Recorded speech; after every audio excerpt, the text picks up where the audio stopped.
Subscribe करें और bell दबाएं ताकि कोई खबर रह न जाए।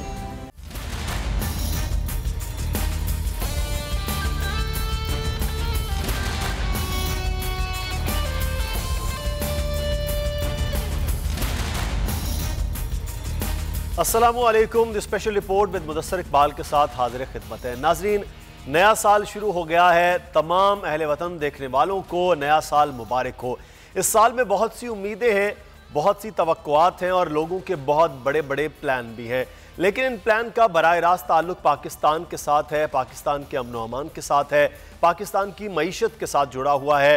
और पाकिस्तान में इस वक्त जो सूरत हाल महंगाई की है, बेरोज़गारी की है, उससे जुड़ा हुआ है। अब देखना यह है कि यह हुकूमत जो खुद ये बात कर रही है कि नया साल अब बेहतरी का साल है। पिछला साल तो खैर तब्दीली का साल था। इस साल में क्या बेहतरी हुकूमत लेकर आती है। कल आखिरी काबीना इजलास जो 2019 का था, उसमें इमरान खान साहब ने अपनी मुआशी टीम को शाबाश देते हुए ये अगले साल के लिए कहा कि अब अगले साल में लोगों के लिए आसानियाँ बन जाएंगी। वो आसानियाँ क्या हो सकती हैं।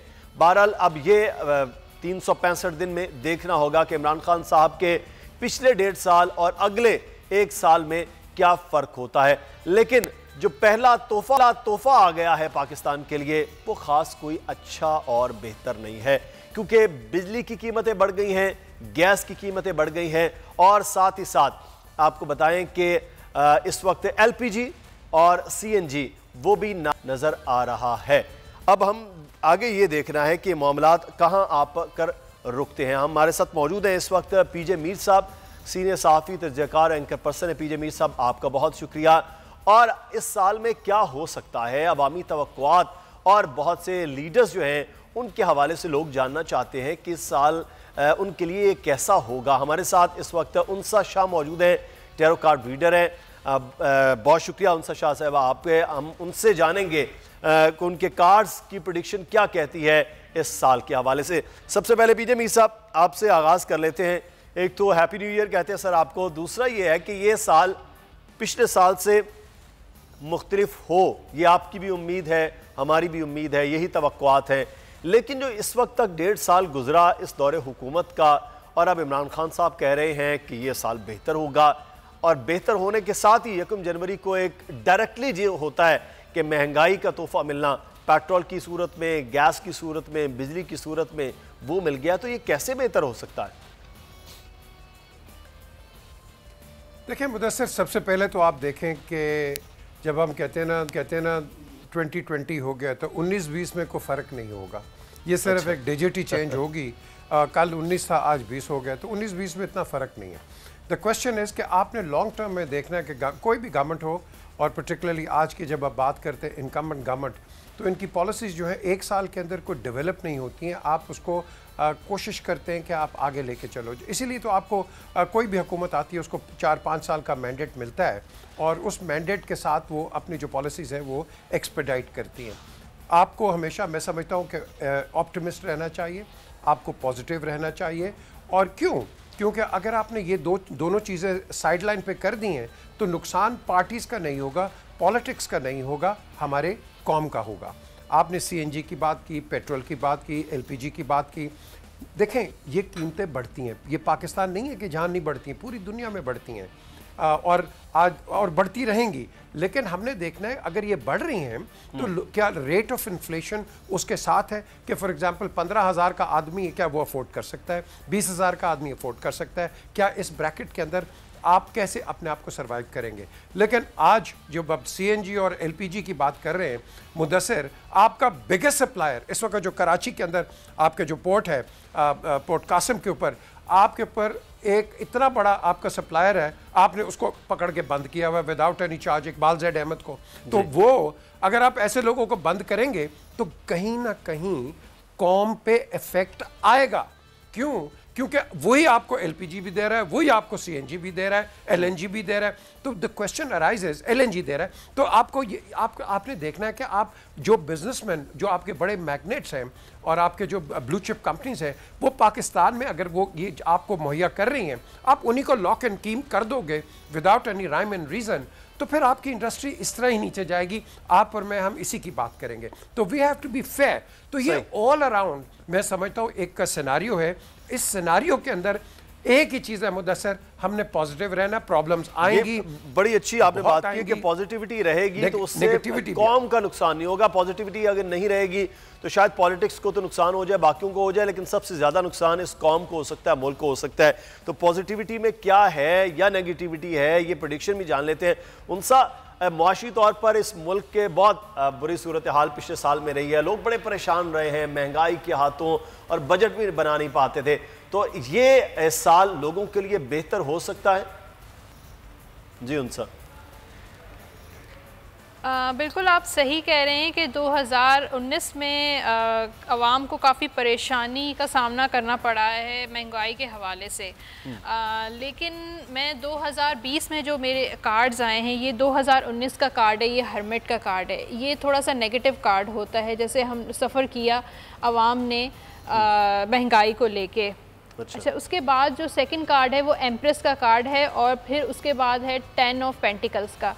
ये सक्सेस का कार्ड्स भी होता है, फर्टिलिटी ग्रोथ का कार्ड भी होता है। तो मुझे ऐसा कार्ड से फील हो रहा है कि 2020 में मिड ऑफ मतलब जून से महंगाई में कमी तो नहीं आएगी, लेकिन इतनी ही जितनी है इस वक्त सिचुएशन वो स्टेबिलिटी का आंसर रहेगा कि स्टेबिलिटी हो जाएगी। जितनी सिचुएशन अभी है उतनी ही होगी, क्योंकि कमी का चांस तो मुझे नज़र नहीं आ रहा। सही। तो ये है कि वैसे ये जो आपके पास कार्ड्स आए हैं, इस कार्ड्स को हम ये कह सकते हैं कि जो अनस्टेबिलिटी से एक माशी तौर पर है वो बेहतर हो सकती है, वो बेहतर होगी। इकोनॉमी जो है पाकिस्तान की वो इम्प्रूव होती हुई नज़र आ रही है मुझे, क्योंकि फाइनेंसेस मुझे नज़र आ रहे हैं। इस पे मजीद भी बात करते हैं। हम इस वक्त बात कर रहे हैं पाकिस्तान इस नए साल के हवाले से कैसा सामने आएगा। काफ़ी उम्मीद ये कही जा रही है कि जो स्टेबिलिटी रहेगी महंगाई के दौर में, लेकिन यह कि पाकिस्तान में बेहतरी वो जो बिल्कुल 2019 का साल था वैसा नहीं रहा था। उनसे ये बता रही थी पीजे मीर साहब। एक चीज़ यहाँ पर आप अभी बात कर रहे थे एलपीजी एलएनजी की, लेकिन यहाँ जो कीमतें बढ़ी हैं उसकी भी हम बात कर लेते हैं। फैसलाबाद से उवैस सत्तार हमारे नुमाइंदे हमारे साथ मौजूद हैं कि एलपीजी की कीमत जो है वो एकदम से 20 से 25 रुपए बढ़ा दी गई है पर केजी। तो उस पर आवाम का रद्द-ए-अमल क्या है, उवैस आगाह कीजिएगा।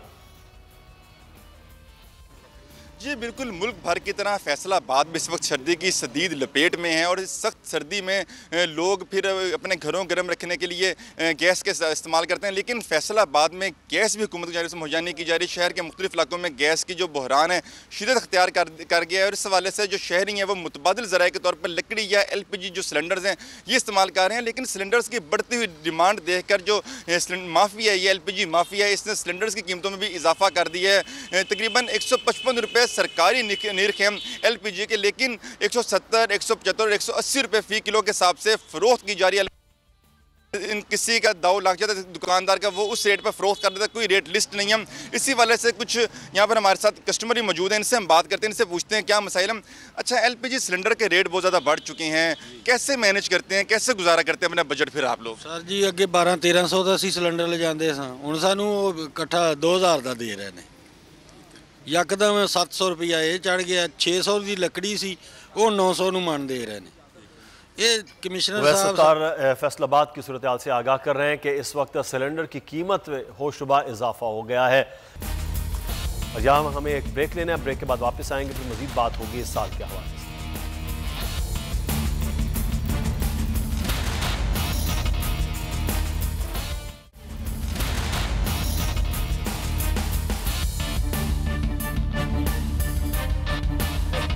इस वक्त उनसा शाह हमारे साथ मौजूद हैं। उनसा, इस हुकूमत के हवाले से बड़ी प्रेडिक्शन हो रही थी आखिरी 2 महीनों में कि ये हुकूमत का आखिरी साल होगा 2020। अब 2020 क्या वाकई आखिरी साल है? खान साहब की हुकूमत का खात्मा तो नहीं हो रहा?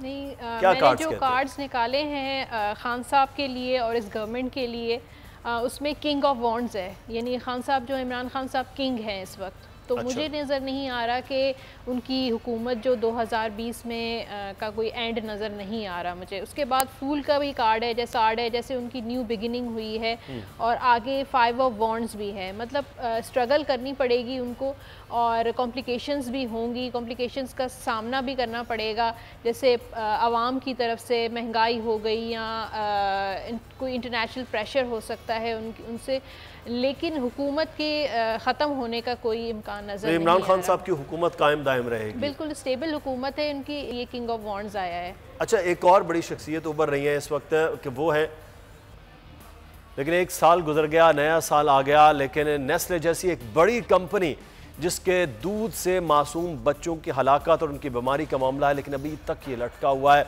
और जिम्मेदारों के खिलाफ मुकदमा भी दर्ज नहीं हो रहा है। इस पर बात भी करेंगे, पहले आपको एक रिपोर्ट दिखाते हैं। मासूम बच्ची वजीहा जो लैक्टोजन पीने के बाद उसकी हलाकत हुई थी, उसके वालिद उस्मान भट्टी इस वक्त हमारे साथ मौजूद हैं। अब पहले तो नाज़रीन, मैं ये लैक्टोजन जब से इसका मामला ये अभी वजीहा के नहीं, उससे पहले भी बहुत से ऐसे वाक़यात होते रहे, लेकिन पुलिस मिली भगत के साथ वरसा को ही रोक लेती थी और इतनी बड़ी कंपनी और इतने बड़े लोगों के खिलाफ कोई कार्रवाई नहीं कर रही थी। मीडिया भी इस खबर को सामने नहीं ला रहा था। उस्मान भट्टी ने भी हिम्मत की और बोल मुसलसल उनकी आवाज़ भी इस वक्त बना हुआ है। उस्मान भट्टी, क्या मामला है? पुलिस अब भी जो असल जिम्मेदार हैं, जो चलाने वाले हैं इसको, तमाम तर अमल को, उनके खिलाफ क्यों नहीं मुकदमे में उनका नाम रख रही है? जी, बोल न्यूज़ का शुक्रिया। ये दूसरा तीसरी दफ़ा इन्होंने मज़लूम की आवाज़ बना है। मैं आपको और आपकी टीम को शुक्रिया अदा करता हूँ पहले। और दूसरी बात ये है कि नेस्ले कंपनी के ऊपर ये जो मुकदमा दर्ज हुआ है, ये 5/7/2018 को बच्ची की डेथ होती है, 7/4/2019 को बच्ची का मुकदमा दर्ज होता है और आज देख लें 2020 का नया साल चढ़ गया, लेकिन इंसाफ से खाली है। नेस्ले का प्रेशर, ज़ाहिरी बात है, इतने बड़े नाम है, सैयद बाबर अली शाह, सैयद यावर अली शाह, उस्मान खालिद भाई, ये तो कुछ छोटे नाम नहीं है। ये नेस्ले कंपनी के पावरफुल नाम है, ये बहुत बड़े माफिया, मैं इनको ठग्स कहता हूँ, ये बदमाश है यहाँ के। और ये पुलिस, ये यहाँ पे 4 किस्म के एसपी चेंज हो चुके हैं, लेकिन यहाँ पे किसी को नामजद नहीं किया जा रहा। उसकी वजह ये है कि नेस्ले कंपनी का प्रेशर है, या उनको ख़रीदा गया, या उनको कोई लताद किस्म की उनको पैसा खिलाया जा रहा है इस केस को रुकवाने के लिए। अब ये देखें कि एक एसपी सीनियर, एक एसपी लेवल के बंदे के पास मेरा केस है कि एसपी खुद डील कर रहा है इस केस को, लेकिन इस केस की फाइनल रिपोर्ट ही कोर्ट में नहीं पेश की जाती है। आज तक चालान सबमिट नहीं करवाया जा रहा। उसकी सबसे बड़ी वजह क्या हो सकती है? अगर ये देखें ना कि ये 322 का पर्चा है, एक हादसाती मौत है, अगर यही हादसा मेरी वजह मुझसे किसी का हुआ होता तो पुलिस ने FIR तो बड़ी दूर की बात है, एप्लीकेशन पे मुझे उठा के ले जाना था, उल्टा मार मार के लटका कर, और सबूत वो साबित कर देना था कि इस बंदे से मरा। अब यहाँ पे 9 महीने हो गए मुकदमा दर्ज हुए को, तो पुलिस की इन्वेस्टिगेशन क्या है यहाँ पे समझ से बाहर है कि ना पुलिस कोई कार्रवाई कर रही है, ना ही नेस्ले आगे कार्रवाई बढ़ा रहा है, और ना ही नेस्ले के किसी भी जिम्मेदार बंदे ने इस चीज़ पर अभी तक कोई एक्सक्यूज़ की है, ना ही इन्होंने कोई, इनको शर्म है, ना इनको कोई हया इस बात पे। जा रहा होगा पुलिस की जानिब से, या सुलह के लिए दबाव बढ़ाया जा रहा होगा, या कोई लालच दिया जा रहा होगा कि जी आप पैसे ले लें, नेस्ले कंपनी के साथ को डील कर लें, इस तरह की चीज़ें तो पुलिस बहुत ज़्यादा करती है, और वो भी ख़ासतौर पर पंजाब पुलिस। सर, ये प्रेशर ही है मेरे ऊपर। देखें, मैं नेस्ले से मैं आजकल ये कह रहा हूँ कि जस्टिस फ्रॉम नेस्ले, के नेस्ले से इंसाफ, और मैं इनसे इंसाफ मांगता हूँ। ये हमारे घर पे गोलियाँ चलवा देते हैं, फिर पुलिस उसका मुकदमा दर्ज नहीं करती, दर्ज करती भी है तो CM के नोटिस पे करती है, फिर मेरे घर के सारे वो जो कॉन्टैक्ट नंबर है उनको ट्रैक किया जाता है, मेरे अकाउंट, फेसबुक अकाउंट को ब्लॉक कर दिया। 3 महीने तक मेरा अकाउंट, मेरे सोशल मीडिया के सारे अकाउंट ब्लॉक कर दिए गए परमानेंट। उसकी रीज़न क्या थी कि मैं नेस्ले के खिलाफ पोस्ट कर रहा हूँ या मैं जंग लड़ रहा हूँ उसके खिलाफ। इस तरह के लातदाद केस है। ये बोल न्यूज़ चैनल जो है, ये वाहिद लोगों की ऐसे जो है कि लोगों का केस चलाता है या उनकी आवाज़ जो दुनिया तक पहुँचाता है। बोल न्यूज़ के अलावा सारे चैनल तो नेस्ले के अपने जिनको वो एड्स देते हैं, तो ये वहाँ पे क्यों नहीं आगे कहते कि यार ये बंदा झूठ बोल रहा है, इसके हमारे दूध के बच्ची नहीं डेथ हुई उसकी, ये एक ड्रामा कर रहा है हमारे साथ, हमारे खिलाफ प्रोपेगेंडा कर रहा है। ये निचले लेवल पे SP लेवल तक, DIG लेवल तक तो ये बड़े सुकून से कहते हैं भी हमारा दूध नहीं है। अब मज़े की बात है कि नेस्ले ने पिछले दिनों में कहा है कि लैक्टोजन, पहले कहते थे कि डब्बा ही हमारा नहीं है, अब ये मान गए कि डब्बा हमारा है, उसके अंदर वो जो प्रोडक्ट है लैक्टोजन, वो पाउडर हमारा नहीं है। ये तो वो मिसाल बन जाती है कि गाड़ी आपकी है, इंजन मेरा नहीं है। ये बेतुकी सी बात है। ये नेस्ले कंपनी को मेरा ख्याल ये बचकाना हरकतें कर रहा है। सर, इनको ऐसा नहीं करना चाहिए।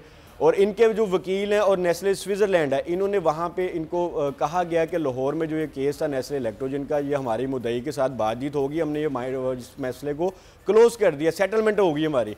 और निचले लेवल पे, ये पाकिस्तान लेवल पे जो इनके ये माफियाज हैं, ये जो बदमाश बने हुए हैं, ये लोग केस लड़ रहे हैं। और इनके अभी उस्मान, आपको क्या उम्मीद है? वजीर आजम से आपकी अपील है, चीफ जस्टिस ऑफ पाकिस्तान से अपील करेंगे, क्या आपका केस भी इस वक्त अदालत में है? वजीर आला पंजाब से अपील करेंगे, क्या है कि इनके खिलाफ कार्रवाई हो? ये कातिल हैं ये लोग, इनका दूध था जिससे आपकी बच्ची की हलाकत हुई है, ये कोई छोटी बात नहीं है। बहुत से लोगों के बच्चे बीमार हुए और ये केसेस पहले भी थे, लेकिन जैसे मैंने पहले अर्ज किया कि दबा दिए जाते। आप किससे अपील करेंगे?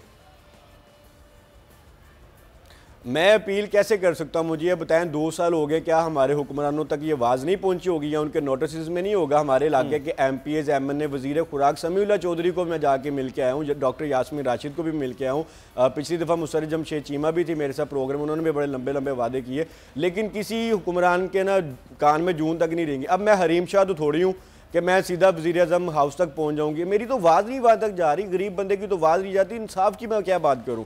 और तब्दीली सरकार आपकी आवाज़ बोल बन रहा है और हम तो आपकी तवस्सुत से गुजारिश करेंगे, चीफ जस्टिस ऑफ पाकिस्तान नए चीफ जस्टिस आए हैं जस्टिस गुलजार अहमद, बड़े सख्त और अवामी इशूज़ के हवाले से उनका बड़ा एक काम है, तो हमारी तो आपके तवस्सुत से और आपकी हमारे तवस्सुत से ये रिक्वेस्ट और दरख्वास्त चीफ जस्टिस ऑफ पाकिस्तान तक है कि इस केस को ज़रूर देखा जाए और अहकामात ज़रूर सादर किए जाएँ मातहत अदालतों में के और पुलिस के हवाले से भी ये देखा जाए कि सोमोटो भी हो सकता है कि मामला क्या है, इतनी बड़ी कंपनी जो पाकिस्तान से रेवेन्यू इकट्ठी करती है पाकिस्तान के लोगों की कातिल बन रही है। बहुत शुक्रिया, उस्मान भट्टी साहब हमारे साथ मौजूद थे। प्रोग्राम से मुदस्सर इकबाल को इजाज़त दीजिए, अल्लाह हाफ़िज़।